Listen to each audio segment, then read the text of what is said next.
Drake is filing a petition against Universal Music Group and Spotify, accusing the companies of, quote, artificially inflating the spread of Not Like Us by Kendrick Lamar. In the world of hip-hop, surprises come fast, but betrayals, especially when it's one star trying to discredit another, unfold even faster. Right now, a storm is brewing between Drake and Kendrick Lamar, and if you've been paying attention, you might have noticed how desperate Drake has become. He's at the center of a legal fiasco that's done him no favors. At the same time, his new track, Nokia, is supposedly the hottest thing in the industry, or at least that's what OVO would like everyone to believe. Yet there's a bigger story hidden beneath all the headlines. While Drake claims Kendrick's success is nothing but a house of cards supported by fake numbers, actual data is telling a very different tale. This past summer's rap battle between Drake and Kendrick Lamar, and now it's at the center of a legal dispute, with Drake filing petitions to find out if Universal Music Group artificially boosted the popularity of Kendrick's hit diss track. And the irony? It points straight back at Drake, who might be playing the exact game he's denounced. For months, Drake has been tangled in a lawsuit that feels more like a dramatic sideshow than a legitimate legal matter. He's been escalating it with a confidence that confuses fans and lawyers alike. Details are murky, with hush-hush filings and rumors swirling that Drake's just trying to keep himself relevant in the press. It's not even about winning the suit anymore. It's become a spectacle. In the midst of this legal chaos, he's managed to pin all blame for his career's obstacles on one figure: Kendrick Lamar. According to Drake, Kendrick's meteoric rise is part of a grand plan orchestrated by record labels and hidden forces to push Drake out of the spotlight for good. Now we turn to rapper Drake, suing his own music label, Universal Music, over the label's promotion of a Kendrick Lamar track, which he says includes false, defamatory. Sounds wild, right? But for Drake and his most devoted fans, it's the only explanation that makes sense for why Kendrick has been topping every chart in sight. This lawsuit, messy as it is, has turned Drake into an emblem of frustration. Fans see a star who was once unstoppable, now constantly complaining about how everyone's turned against him. Every move he makes seems designed to prove he's still on top, yet each attempt feels more desperate than the last. When Drake released Nokia, he promised the world this was the big one, the track that would remind everyone why he's the biggest artist in the game.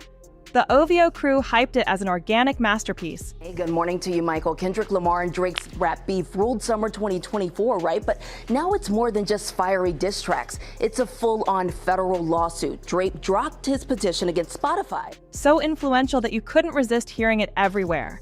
Club DJs, radio hosts, and social media influencers all started praising it. But something about the rollout didn't sit right with people.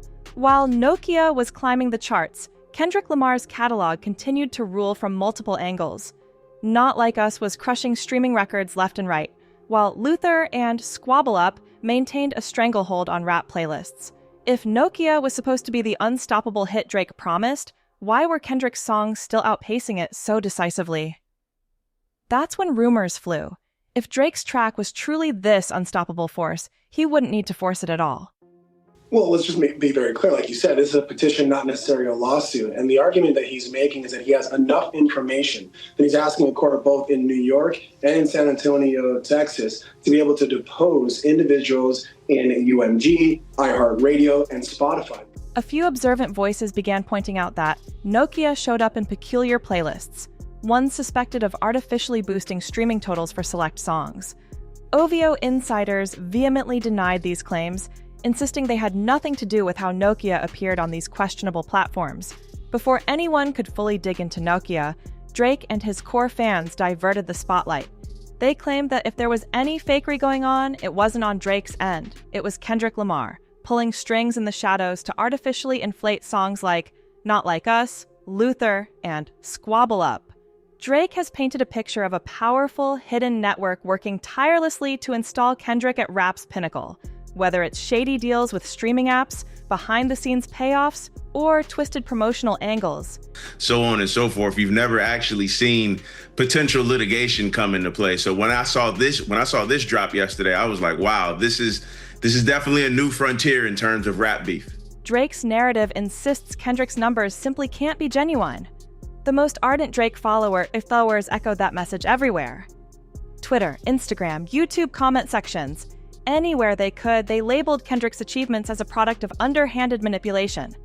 They latched onto the idea that Kendrick's success is contrived, staged to bury Drake. But for anyone outside that echo chamber, the evidence just wasn't adding up. Then came the bombshell that changed the conversation completely. Spotify launched a platform-wide crackdown on manipulated streaming. This was no small operation. The service removed suspicious plays from countless tracks, exposing which artists or teams were leaning on artificial boosting. Person shooter mood as he files legal action against UMG and Spotify, alleging that the two companies conspired to artificially inflate the popularity of Kendrick Lamar's Not Like Us track. In the aftermath, some major artists lost millions, or even hundreds of millions of streams. Among rappers, there were huge recalculations that left fans stunned. The biggest twist? Kendrick Lamar's numbers stayed rock solid. Not a single stream was stripped away from Not Like Us or any other track in his arsenal. This outcome was more than just a piece of trivia. It decisively challenged Drake's entire argument. If Kendrick's numbers were truly a sham, why didn't Spotify's purge affect him? Why did he walk away untouched by the platform's most intense streaming scrutiny ever? Suddenly, the conversation pivoted. At a recent tour stop in Melbourne, Australia, Drake changed the lyrics on his hit song Knife Talk from Beef is Live, spoiler alert, this N-word dies, to Beef is Live, spoiler alert, I never die. The chatter about Kendrick's supposed fakery dimmed, and questions about Drake's motives began to roar louder than ever. Was Drake just stirring up a conspiracy to distract from something else? Perhaps his own questionable methods?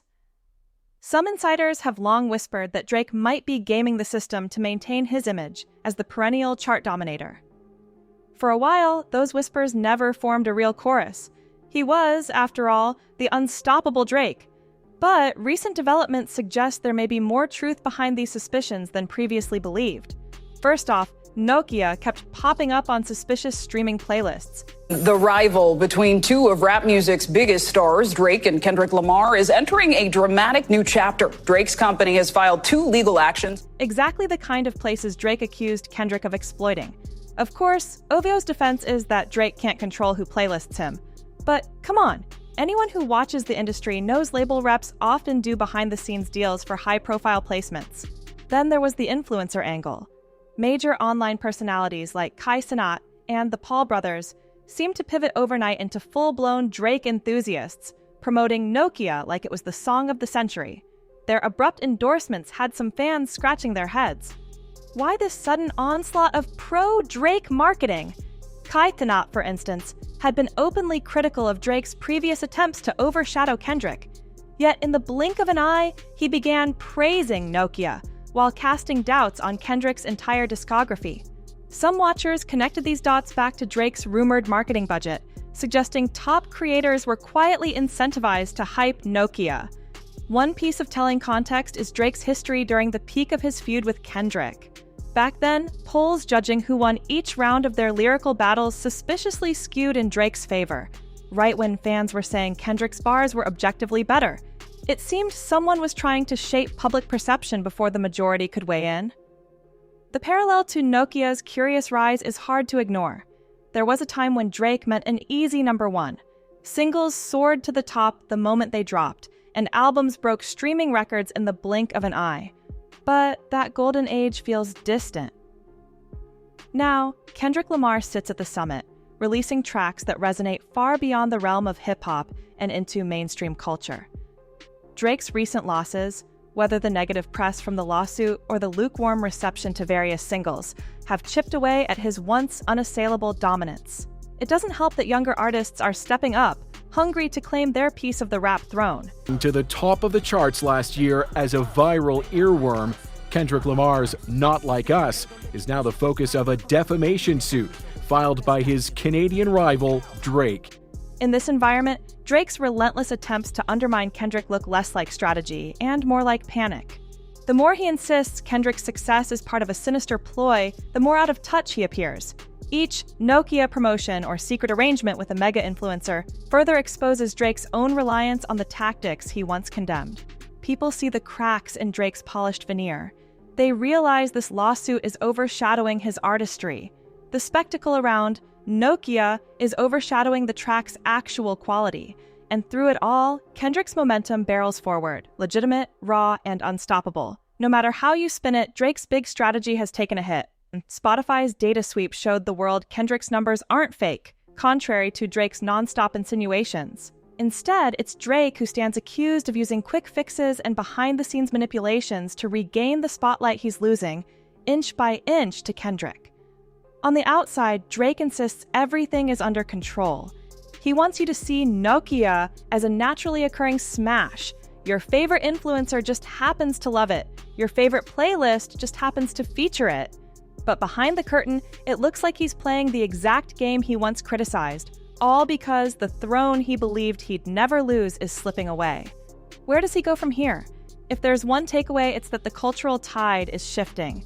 People crave authenticity in an era flooded with marketing gimmicks. Kendrick Lamar has established himself as the genuine article, setting the rap world on fire with meaningful tracks and unstoppable numbers. Meanwhile, Drake, once unstoppable himself, seems increasingly weighed down by messy lawsuits and never-ending controversies. Or will more controversies, half-truths, and forced narratives drive him even lower in public perception? Only time will tell. This is the beef that keeps on beefing. After cooling down for a few months, new tensions arise in the ongoing strife between rappers Drake and Kendrick Lamar.